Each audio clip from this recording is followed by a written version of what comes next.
அப்பா கணேசா, குரு பிரம்மா குரு விஷ்ணு குருதேவோ மகேஸ்வரா, குரு சாட்சாத் பரபிரம்மம் தஸ்மை ஸ்ரீ குருவே நமக.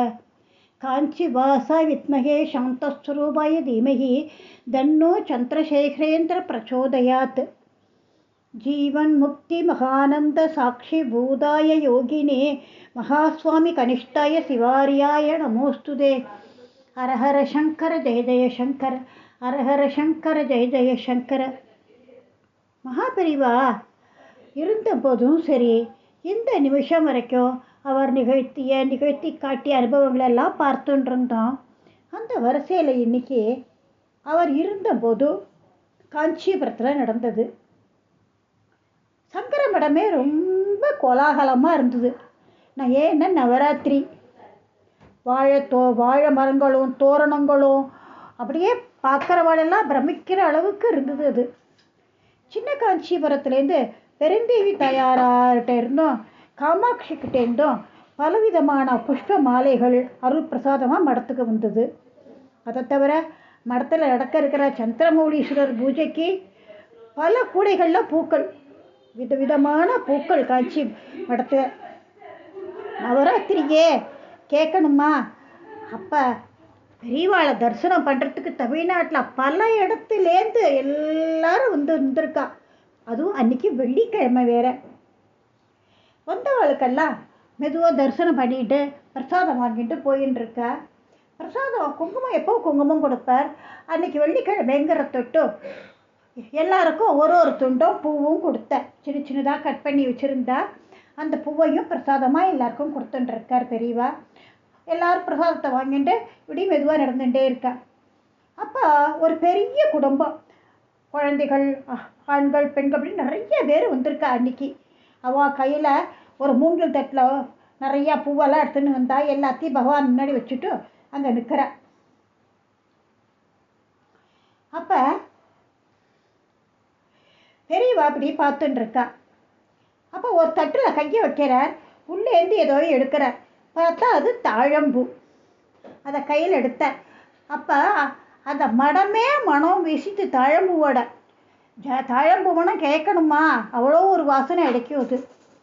இந்த நிறைய பேர் வந்துட்டு இருந்தா இல்லையா, இவர் தாழம்பூவை கையில் எடுத்த உடனே அவள் கொஞ்சம் பின்வாங்கினான். ஏன்னா அவளுக்கு ஏதோ ஒரு தோஷம் இருக்குது, அது தாழம்பூ ஆகவே ஆகாது அவாத்துக்கு. அதோட்டு கொஞ்சம் பின்வாங்கிட்டான். அது பெரியவாளுக்கு தெரிஞ்சு போச்சு.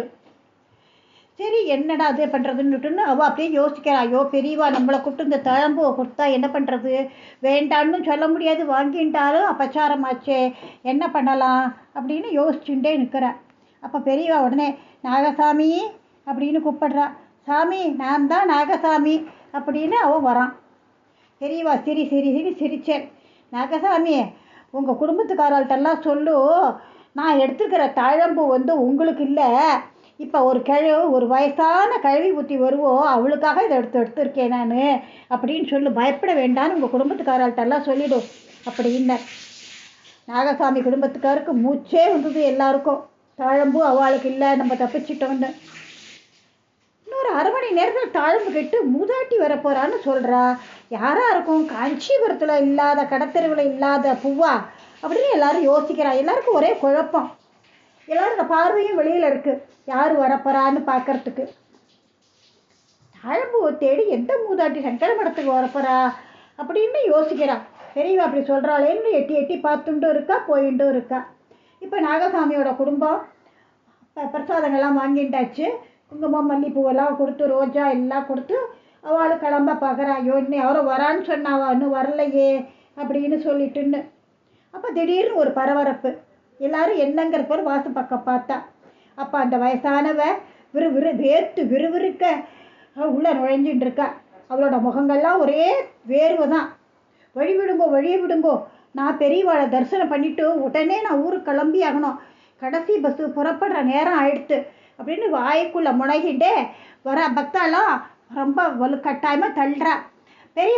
பெரிய வயசானவளாக இருக்காளே, எல்லாரும் அவளுக்கு இடம் கொடுத்துட்டா. வந்தா பெரியவா பக்கத்தில் வந்துட்டா. அவள் பெரியவா பார்க்குறாரு. அவள் அந்த வயசானவளை முகத்தில் ஒரு புண்டகை, பெரியவா முகத்தில் இந்த தாழம்பூவையும் ஒரு முறை பார்த்துக்கிறார், அவளையும் ஒரு முறை பார்க்குறார். தூசி மாமண்டூர்லேருந்து தானே வர நீனு, பதட்டப்படாத, ஊருக்கு போகிற பஸ்ஸு கிளம்புறதுக்கு இன்னும் நேரம் ஆகும், ஆசுவாசப்படுத்திக்க கொஞ்சம் அப்படின்னு சொல்கிறார். அங்கே எந்த ஒரு சத்தமும் இல்லை. பெரியவாளையும் மூதாட்டியும் மாறி மாறி எல்லோரும் பார்த்துட்டு இருக்கா. தாழம்பூ கேட்டு ஒரு மூதாட்டி வருவாருன்னு சொன்னாலே அது இந்த மூதாட்டி தானே.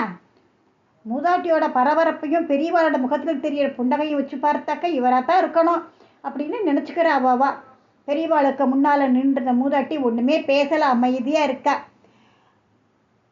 வேர்வையெல்லாம் காஞ்சி போச்சோ. அப்போ பெரியவா கேட்குறார், உன் பேத்திக்காக நீ தேடிய தாழம்பு காஞ்சிபுரத்தில் உனக்கு கிடைக்கலையா?